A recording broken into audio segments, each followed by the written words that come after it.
When a wealthy Egyptian died, the relatives ordered their servants to deliver the body to the embalming workshop. There they were met by priests who were waiting with their embalming tools. The priests held a religious ceremony while embalming the body. It was held by a chief priest who wore a jackal mask representing Anubis. Anubis is the god of mummification. The second priest carefully washed the body while a third chanted prayers and magic spells. Another priest used a ceremonial flint knife and went to cut down the left side of the body. The intestines, liver, lungs, stomach, and other internal organs were removed and stored in containers. The heart was left in the body. To remove the brain, the priest pushed a thin bronze wire similar to a hook up the nose and pulled it out piece by piece. The brain was merely thrown away because they did not know of its importance. Then the body cavity was washed and rinsed with spices and palm wine. Now the priests needed to completely dehydrate the body and kill any bacteria.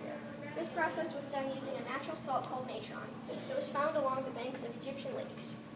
Natron was piled upon the body and left for 40 days. The salt absorbed all moisture in the body.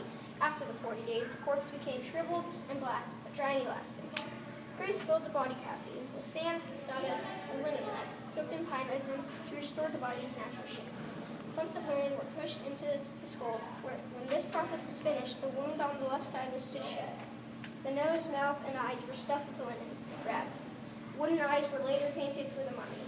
To stop the skin from cracking, a special lotion was applied to the entire body, made of salt, juniper spices, and natron. To finish work, the chief priest wrapped hundreds of feet of linen bandages around the corpse. He started with each finger and worked his way down to the legs and feet. But between layers, the bandages were coated with a sticky pine resin. They would remain waterproof. Small magic objects called amulets were placed between the layers of linen. When the wrapping was finished, a red burial shroud was wrapped tightly around the body so that the gods would recognize the face of the dead. A lifelike mask was placed over the head. By then, so many days had passed since the person had died, and his or her mummified body was ready for the funeral. During the funeral, the body was placed in a coffin and sent down the Nile River in a boat to the cemetery.